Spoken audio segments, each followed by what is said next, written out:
kinerjanya selama ini. Tanpa dukungan dari teman-teman, tentu apapun yang terjadi di olahraga itu tidak akan terinformasikan dengan baik kepada masyarakat, dan juga kami tidak akan mendapatkan umpan balik tentang berbagai hal tentang olahraga.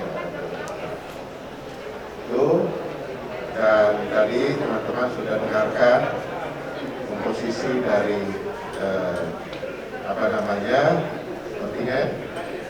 Yang jelas ini setengah dari yang kita kirim ke Manila, kira-kira itu, dan junior 60%, yang sisanya senior, karena tidak mungkin kita lepas mereka semua, pasti tetap ada pendampingnya. Dan ini adalah menurut saya yang pertama kali kita buka. Kenapa ini diberangkatkan, kenapa yang lain tidak? Dan Ketua Tim Review Prof. Asmawi tadi sudah menyampaikan, nih Profesor Dr. Asmawi ini dari Universitas Negeri Jakarta, seorang akademisi.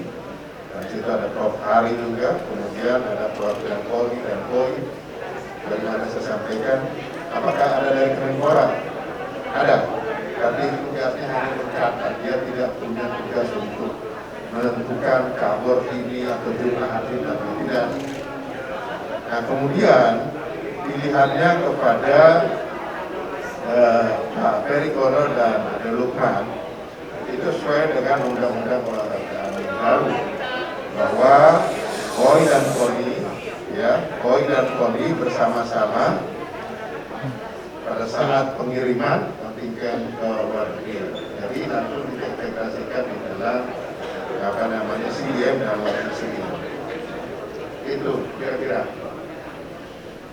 Oke, silakan. Angkat dulu atau tertinggal? Oh ya, oke. Silakan. Ya. Pak Menteri, ini kan tadi sudah diumumin bahwa jumlah atlet yang berangkat ke Hanoi ini kurang sekitar 43%-an dari Manila, Pak. Tadi Pak Menteri juga sudah menjelaskan bahwa sedikitnya targetnya sasaran antara tujuan utamanya adalah Olimpiade dan kualifikasi Olimpiade. Tapi pertanyaan berikutnya, Pak, dengan kekuatan setengah dari Manila, target dari medali dan peringkat itu gimana, Pak? Karena kan pasti orang akan melihat jumlah medali gitu. Bapak sudah bilang utamanya Olimpiade. Karena kalau di Manila kan kita bisa 72 emas dan di peringkat 4. Nah, ini untuk di Hanoi ini bagaimana, Pak? Terima kasih, Pak. Ya, yang pertama soal target saya sudah sampaikan, kita akan bicara target kalau Olimpiade. SEA Games dan Asian Games kita tidak bicara target, dari sasaran antara saja. Saya pernah bilang bahwa satu saat kita untuk SEA Games ini kan persahabatan negara-negara saja, tidak akan mengirimkan sepenuhnya, walaupun kemungkinan kita mampu, tetapi semua kita tujukan untuk bisa lolos kualifikasi ke Olimpiade. Namun demikian, kita tetap masih berikan toleransi pada cabang-cabang olahraga yang memungkinkan untuk mendapatkan medali. Oke, tetapi reviewnya ketat, itu ya. Kemudian bagaimana hasilnya? Nah, nanti SEA dan wakil SEA kan nanti akan berhitung lagi dengan tim review ini. Ini belum selesai kerjaan tim review ini, bukan sudah diumumkan kemudian mereka ini bahkan akan memantau sampai selesai Vietnam. Gitu. Jadi update tiap hari segala macam itu masih dikerjakan oleh tim review, termasuk monitoring dan evaluasinya untuk menjadi bahan kita ke Asian Games. Nah, kalau ditanya bagaimana medali-medali ini, tadi saya sudah lihat kita ada potensi 30 yang hilang karena tidak dipertandingkan. Tetapi di dalam hitungan tim review mereka sudah mendapatkan mana pengganti-penggantinya. Nah, kita berharap dengan 72 yang lalu itu masih bisa kita pertahankan ya. Insya Allah medali ya. Jadi kita bicara medali, angka ya. Ya itu. Dan kalau emasnya seperti itu, yang lain tinggal mengikuti. Mereka sudah ada hitungan. Demikian. Benar tadi yang dibilang sama Pak konstruksi sosial, Pak Marifin para atlet saat ini kan kalau misalnya kita bilang bahwa ini target antara, kita kita juga harus tahu Pak bahwa masih banyak atlet-atlet yang masih labil atau dalam kurung junior. Nah itu bagaimana Pak untuk merubah paradigma mereka, itu yang pertama. Lalu yang kedua Pak, masalah cabur yang akan berangkat mandiri, apakah itu ditiadakan? Kalau mereka masih ngotot itu seperti apa Pak? Ya, yang kita umumkan adalah itu yang akan berangkat, ya, dan nanti akan diatur oleh Sirian dan wakil Sirian. Jadi ini baru tanggal 30 Maret. Kita kejar dulu entry-nya, entry payment. Ya, entry tanggal 31 paling lambat. Jadi beri waktu kepada mereka untuk kejar entry ini. Nanti setelah itu wawancara lagi. Oke. Kemudian tentang targetnya emas. Jadi enggak juga mereka yang tidak saya targetkan itu peringkat, tetapi emas harus. Jadi semua yang lolos review itu sudah ditanya satu-satu. Kan by name, atlet ini di SEA Games yang lalu dia seperti apa, di Asian Games dia seperti apa, kejuaraan dunianya seperti apa, atau kejuaraan Asia, ada semua catatan sama Prof. Asmari dan teman-teman. Targetnya apa? Ini mas. Tidak oke. Pelatihnya, manajernya, Binpresnya bilang dia bisa dapat emas. Kita cek lagi benar tidak. Gitu.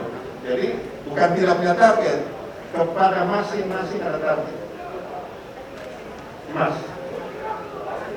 Tadi Pak Ferry-Tono tadi menambahkan soal atlet yang mandiri, Pak kira-kira seperti apa nih Pak? Kasih kesempatan dulu mereka bekerja. Jadi tolong. Yang berangkat adalah yang saya umumkan tadi, yang diumumkan oleh Pak Chandra. Oke? Kayak nggak tahu aja alamatnya Pak Ferry dan Pak Lukman. Jadi kasih kesempatan mereka untuk entry dulu. Batas saya tanggal 31 soalnya. Boleh hamil satu kan Pak? Oke, yang lain?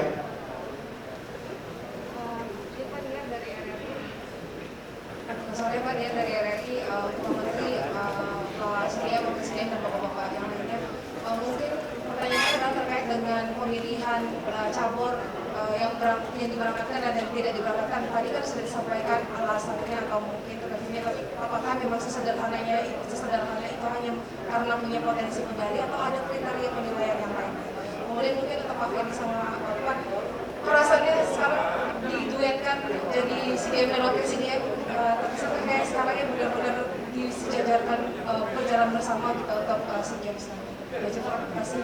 Iya, tadi Prof. Asmawi, ketua tim sudah menyatakan objektif dan prestasi ukurannya, nggak ada pertimbangan apapun. Ya, nggak ada pertimbangan apapun. Jadi benar-benar karena prestasi. Dan sangat jelas tadi disampaikan dan lihat rekodnya. Dari 2018, kalau atlet itu masih main lagi, kira-kira seperti apa, kemudian di 2019 SEA Games, atau dia mengikuti single event kejuaraan dunia dan lain sebagainya. Jadi objektif pemilihan kita, nggak ada suka dan tidak suka. Gitu. Soal perasaan, silakan Pak Ferry dan Pak Ade menjawab apa perasaannya setelah diduetkan. Dan ini baru pertama loh ya. Biasanya hanya satu orang, kemudian dia akan milih. Ini langsung ditetapkan berdua karena itu perintah undang-undang. Undang-Undang Nomor 11 tentang olahraga. Terima kasih sudah menonton. Silakan subscribe, like, dan jangan lupa komen di bawah ya Bola Spotter.